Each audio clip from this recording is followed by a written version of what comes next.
Sejam todos bem-vindos mais uma vez. Estamos nós aqui. Eu tenho falado sobre o Evangelho de Marcos. Agradeço o seu tempo que você me empresta aqui para me ouvir aquilo que eu tenho entendido como tão precioso, em primeiro lugar para mim, e acredito que pode ser para você também. Estou falando do Evangelho de Marcos, eu estou no capítulo 15. Já iniciei o capítulo 15, estou no versículo 6 agora. Evangelho de Marcos, capítulo 15, e que vai do 6 até o versículo 15. Esse momento agora, Jesus preso, sendo julgado pelos religiosos, acontecia a festa da Páscoa nesse mesmo instante, nesse mesmo momento. Tanto que eles estavam juntos, né? Na mesa, antes de tudo isso acontecer, antes de Jesus ser conduzido na casa do chefe, do sumo sacerdote, do grande sacerdote, eles estavam na mesa, foram fazer uma ceia pascal. Nesse período de Páscoa, que foi exatamente o período quando Jesus então aqui está preso, acontece que Pilatos ele costumava soltar algum preso. Talvez isso tenha sido alguma inspiração para os indultos natalinos que nós tão bem conhecemos. E era sempre o povo que pedia para soltar. Sempre havia uma influência popular no sentido de solta fulano, solta Beltrano. Nesse momento havia um prisioneiro chamado Barrabás. Marcos capítulo 15, versículo 6 em diante. Ele era terrível, ele matou muitas pessoas, junto com outros, dentro de uma revolta que ocorreu. E as revoltas também eram muito comuns, porque era o Estado romano contra os interesses populares. A história se repete, né? Então o povo chegou e apelou para Pilatos para que alguém pudesse ser solto. E aí Pilatos perguntou se queriam que soltasse o rei dos judeus. Ele sabia que os chefes da sinagoga não iam muito com a cara do rei dos judeus, eles não iam de maneira nenhuma aprovar isso, né? E aí foi que esses chefes, esses líderes judeus incentivaram o povo justamente a pedir por Barrabás, ao invés de Jesus. Então, você imagina a cena, né? Esses líderes judeus dizendo ao povo, não, peçam por Barrabás, peçam por Barrabás. Tem um cara muito legal lá que está preso, Barrabás. E aí o Pilatos tornou a perguntar, mas o que eu faço com o rei dos judeus? Vocês me colocaram esse Jesus, rei dos judeus, o que eu faço com ele? E o povo gritou, crucifique, crucifique-o, crucifique, crucifica-o. E Pilatos se volta a eles todos e diz, mas qual foi o seu crime? O que ele fez? E o povo não dizia nada, apenas gritava, crucifique, crucifique. Pilatos era um político, né? Pilatos era um político. Ele queria agradar o povo, ele queria então manifestar uma condição favorável para ele. Então o que ele fez? Ele soltou Barrabás. Em seguida, mandou que batessem em Jesus com chicote e o entregou para que então, sim, pudesse ser crucificado. Mateus escreve na sua descrição desse mesmo episódio que Pilatos ele chega ao ponto de lavar suas mãos. Aí tem a famosa expressão, né? Eu lavo as minhas mãos, não sei de nada, estou fora, não quero saber disso aí, estou lavando as minhas mãos. O Pilatos foi esse. Nós não temos o que falar de Jesus aqui, percebe? Até porque ele está em silêncio. Jesus ele está no meio de um governador que também era considerado como prefeito. Pôncio Pilatos, ele era visto como governador ou prefeito da província romana. Só que ele era um político, um governador sem força identitária. Eu não sei o que fazer com ele. Você é o rei dos judeus? Gente, eu não sei o que fazer com ele. Não tinha força identitária nenhuma. Como não sabia o que fazer com ele? Se não sabia nem qual crime ele cometeu. Jesus está no meio de um assassino que foi tornado herói. Bom, essas histórias a gente conhece muito bem. Os bandidos sempre se tornam heróis. Jesus está no meio de religiosos, completamente cegos, que desejavam a morte do seu Messias. Jesus estava no meio de um povo que, como sempre, nunca foi a voz de Deus. Exceto o fato de que nenhum deles poderia impedir a cruz. Nenhum deles podia voltar atrás e falar, olha, pensando bem, nós queremos que Barrabás continue preso e que Vossa Excelência solte o próprio rei dos judeus. Ele realmente, ele tem razão, ele não fez nada. Deus não deixaria, o Pai, Deus, falaria, opa, pera, não, ele vai para a cruz sim. Não tenho plano nenhum com Barrabás. Pôncio Pilatos, mal sei quem é. Vocês, povo, chefes, sacerdotes. Mas o meu filho vai para a cruz sim. Isso significa justiça, em meio às injustiças. Pelo olhar humano, eles eram inconsequentes, desejando crucificar Jesus. Pelo olhar do plano divino, bom, então aí sim, eles fizeram o que Deus mandou. Crucifica, sim, crucifique. Sim, porque a cruz não foi um sinal de que Deus perdeu o controle. A crucificação não foi uma expressão de fraqueza de Deus. A cruz foi uma vitória, mas os cegos não percebem isso. A cruz foi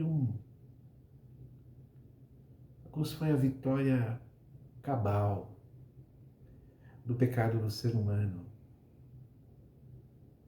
que poderia servir para aqueles todos que estavam julgando-no. Jesus não perdeu o controle, Deus não perdeu o controle, eles não perderam nada. Jesus se entregou, ok, foi uma decisão divina. Nada nos diz que depois disso Deus não interferiu mais em nada. Porque a cruz foi algo planejado pelo próprio Deus. Depois da cruz, Deus falou, bom, agora eu não tenho mais nada para fazer. Eu não tenho mais nada com vocês. Será? Deus está presente, sim. Deus está presente mesmo depois da cruz. E Ele não faz vista grossa, não, ao que tem acontecido durante toda a nossa história. Ah, não faz. O que ocorre é que a justiça divina é o último ato. Os homens, eles fazem as suas danças. Crucifica. Vamos lá, solta fulano. Prende Jesus. Foi uma dança, né? E Deus deixou a música tocar. Mas vai ter um dia que a coisa vai mudar. No final, a música é outra. O mesmo que foi humilhado e foi crucificado, ele vem com todas as contas nas mãos. Olha, não adianta fugir desse assunto. Não adianta dizer que o amor vencerá. Nada de jogar essa questão do juízo para baixo do tapete. Isso é covardia. Isso é desonestidade com a palavra de Deus. Isso é quase que dizer crucificam. Quase. O amor vencerá? É verdade, o amor já venceu na cruz. Ok.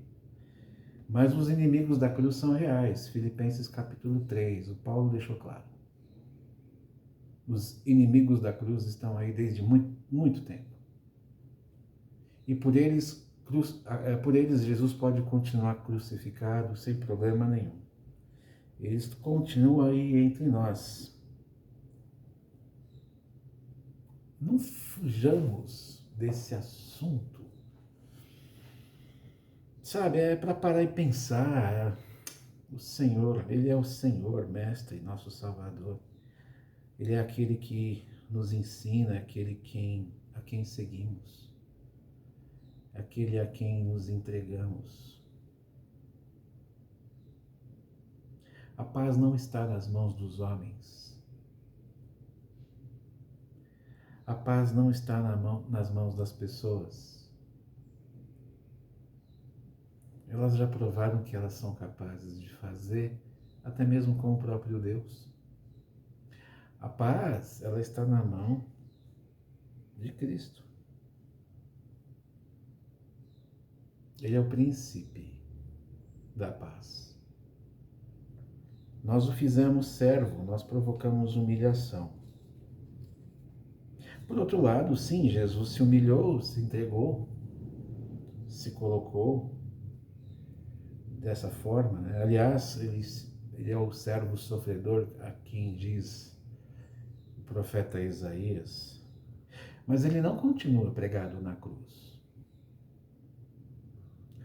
Hoje, ele não é o meu servo. Hoje, ele é o meu Senhor. Sim, um dia ele passou pela cruz. Ele se deixou acusar e não levou ninguém com ele. Não entregou ninguém. Deixou passar. Hoje ele já não é mais esse servo da cruz. Hoje ele não é mais esse humilhado. Hoje ele é Senhor. Como é que fica o seu retorno? Você vai se dobrar diante de um servo? Ou você vai se dobrar diante de um Senhor, juiz? A diferença entre os que gritam crucifica e os que não gritam é a consciência sobre o crucificado. Eles não sabiam quem eles estavam crucificando. Nós sabemos quem eles crucificaram. Isso faz toda a diferença. Muitos depois da cruz disseram, olha, eu imagino, né? A Bíblia não fala, mas vamos lá. Eu acho que muita gente falou assim, foi tarde. Esse homem estava criando problema para nós judeus. Foi tarde, ele podia criar uma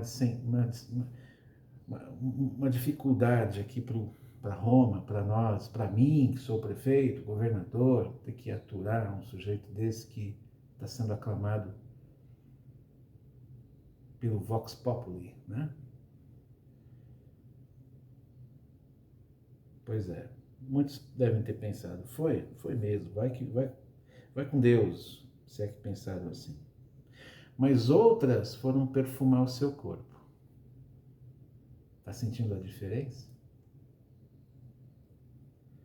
Ele ressuscitado, ressurreto, ele volta para se encontrar com os seus. Ele volta para encontrar com aqueles com quem ele conviveu durante todo o tempo. E os outros? Eu acho que os outros continuam gritando crucifica. Porque para esses, a vida de Jesus não faz a menor diferença. Para esses, o senhorio de Jesus não faz a menor diferença. Para esses, Deus não faz a menor diferença. Não faz. Então não é difícil gritar para crucificar. E quem somos nós? Nós somos os vingadores? Não. Faremos nós justiça? Não. Então, se ele é o detentor da justiça, haverá, pois, distinção. O próprio Jesus sabe bem quem é quem e quem não é. Ele sabe quem é e ele sabe quem não é. A minha piedade, por mais falha que ela seja, a minha piedade não acusa ninguém. A minha piedade busca a todos. A minha piedade tenta entrar no meio daquela multidão e fala, para de gritar, cara. Ele é Jesus, ele é o Filho de Deus. O religioso, poxa, pega a Bíblia aí de volta, vamos estudar novamente o que você tanto estudou. Para você pensar, você não está entendendo quem ele é? Rever os seus conceitos, rever os seus estudos. A minha piedade vai de encontro a esses. Eu vou buscar todos, eu vou tentar fazê-los mudar de ideia. Mas a justiça de Deus revela quem são esses todos. E aí eu perco o controle. Eu continuo sendo uma forma de alguém que vive como espectador, buscando ser piedoso e dizer é Deus, é Deus, é Deus, é Deus, é Cristo, é o Senhor, é a segunda pessoa da Trindade. Mas no fundo eu sei que Ele mesmo, na sua volta, e não ocultem isso, por favor, na sua volta, Ele vai chamar cada um pelo nome. Só isso. Deus contigo. Até a próxima. E é isso aí.